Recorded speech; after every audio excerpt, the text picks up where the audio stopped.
what he did, he decided he didn't want to work.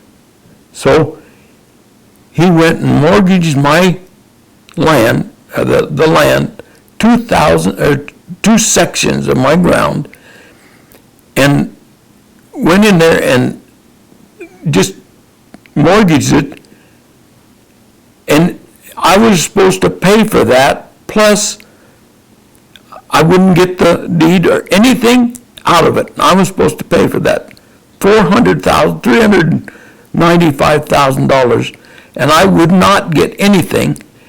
And then he decided, well, he wasn't working then very good after I give him the deed. Mm-hmm. So then we had a corporation too, see? And the corporation was supposed to keep it so that we'd have a home, and he mortgaged my home. And that's when I put a lawsuit on. I could not. And the ranch would have been broke anyway because it couldn't, all the debt, how much is the taxes on that 10,000 acres? Yes, $40,000. $40,000, plus I was supposed to pay for that land, pay for that mortgage, and I still wouldn't have a deed to the land. He'd have the and he tried to sell it. This is Isn't that just about your own son? But we put the lawsuit on mostly because the lawyer told us we could put the lawsuit on and that would stop them from selling it or leasing it out, that we could remain a ranch. And then then they countersued and it just went from bad to worse. So your equity, your capital, your property, your home, everything that you had worked to secure, pay off, and have available to your kids. And by the way, how many kids do you have? 5 children. 5 children. Mm-hmm. And what was the reasoning behind selecting Lance as the one to be the receiver, so to speak? Well, he was the youngest one, and he was on the ranch. The other boys, 2, lived in Montana, and our daughter was in Virginia, and the other boy was in Denver, Colorado, and nobody was really interested in the ranch. But Lance really wasn't interested in ranching either, which I guess we thought maybe he would learn to love it, but he didn't love it like we did. I let him do a lot of playing because, it was your son, and he loved Broncos, and I even bought them for him. I even bought things for him and he worked down there in the shop while I was taking care of the cattle and doing the haying. He'd stay down there in the shop and he'd work in there, and he wouldn't go to work at time to go to work. He'd be out there burning trash at 10 o'clock in the day, and I'm doing the work. And then we decided that this isn't going to work, so we had to do something, And after you get into the judicial system, Oh, there's my goodness. no getting out. They just go from court to court to court. Do they not charge you some sort of fees every time you get drug into a different court? Some of the courts we had to pay, some of them we had to pay for all the transcripts, which we have got every transcript from every court. So they can't get out of what they've said. And some of those cost like $150. Then when there was filing fees, and and then, like we said, it's 70 miles to our county seat, so all these trips to file papers and to go to all these courts, like 10 to 15 of them so far. And then they put it into criminal court, so she's separate from me, so we had to pay double for Hold on a second. everything. How did it go from civil court into criminal court? How did they do it? Well, Is it because possible? they went by that statute, and that statute wasn't even in effect. What until- statute is that? Oh, I can't remember the number of it.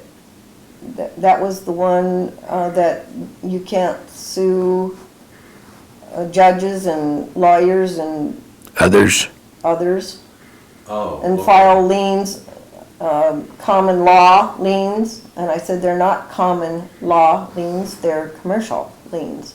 Yeah. And so, no, it's just gone from one thing to another. Well, let's talk about these liens, because that seems to be the common thread here with you and Randy do.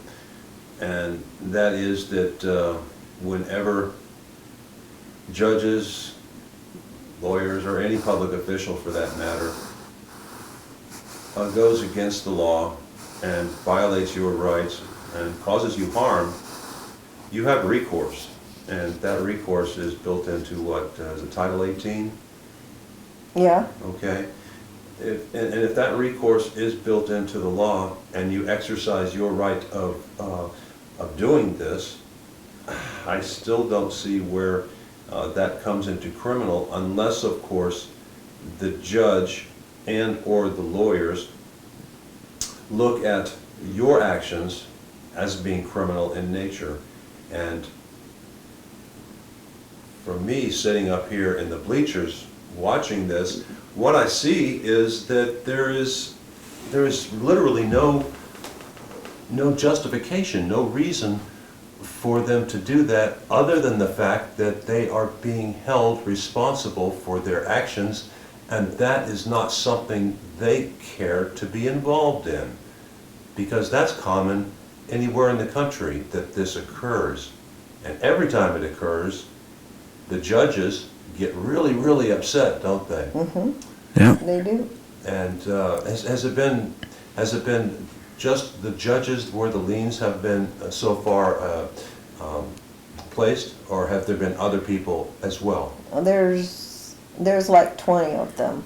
Mhm. They just kept jumping on the wagon, and they just got added and added. And that goes for all the people that were involved in the cattle rustling when they stole all our cattle. They put us in jail for 10 days, and then they went because they said it was contempt of court because we wouldn't fill a discovery. And they put us in jail, and then they rounded up our 1,000 head of cattle While you were in jail? while we were in Yes. jail. So we could do nothing about it. And they rounded them all up and sold them in August. Any rancher out here knows that you don't sell cattle in August. They're baby calves yet. And they took them off their mothers like on Saturday, and the sale wasn't until Wednesday. And so a man came to see me at the jail, and he said, I said, "Are they gone?" And he said, "Yes, they're sold." And I cried. They sold all our cattle. We had saved our best replacement heifers for 30 years, and we had one of the finest herds of cattle in the country. 500 cows and 500 calves, or close to.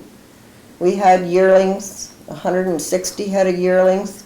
We had bulls, and it's all gone, everything, including our horses.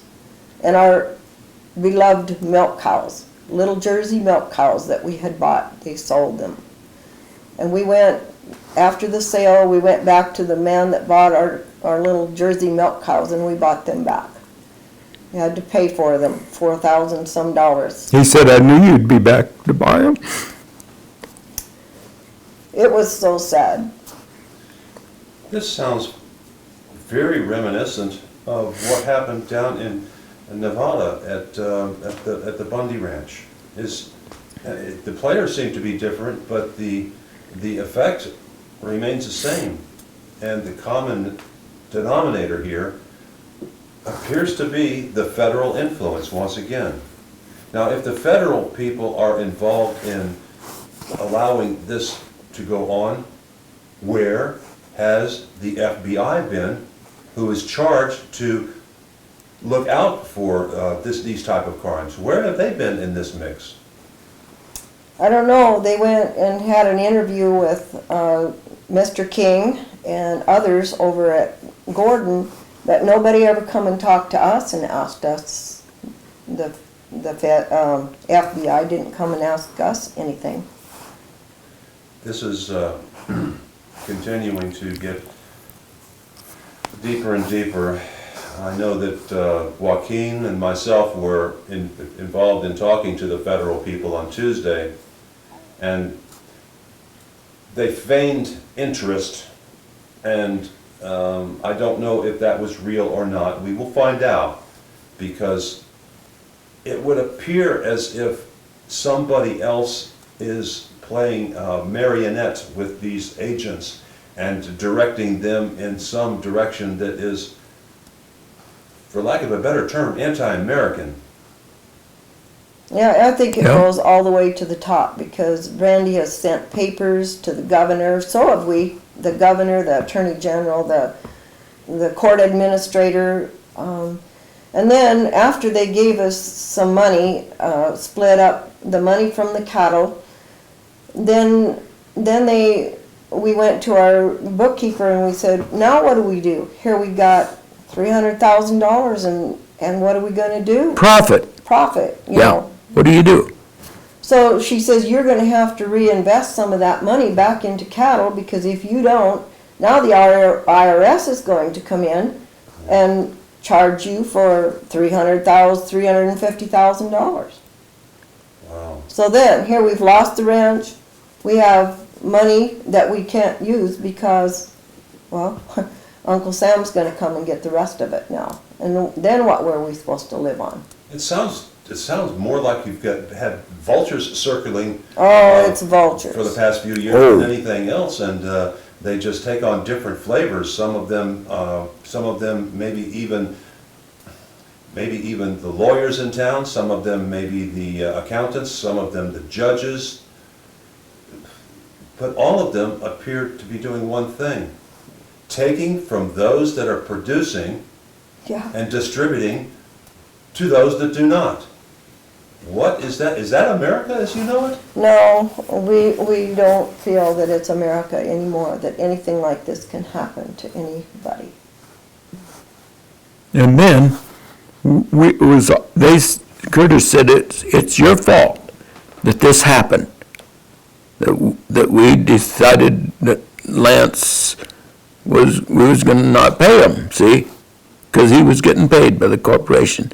You don't work, you don't pay. Right. We don't pay, okay. You go to work, you'll get paid. But he wouldn't do it. He just decided, Curtis told him he didn't have to, I think, I don't know. But anyway, we paid his income tax right out of our money.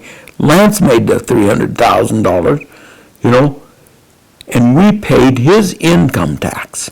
Because Curtis the lawyer said it and took it so. right out of our money and took it and give it to Lance to pay his income tax. So he didn't have to worry about this This is so money. complicated, you'd never believe. It's been heartbreaking. Well, And like you said, we saw this land out here. It's home. We love it. And it's been in the family for 100 years. And we don't want to sell it.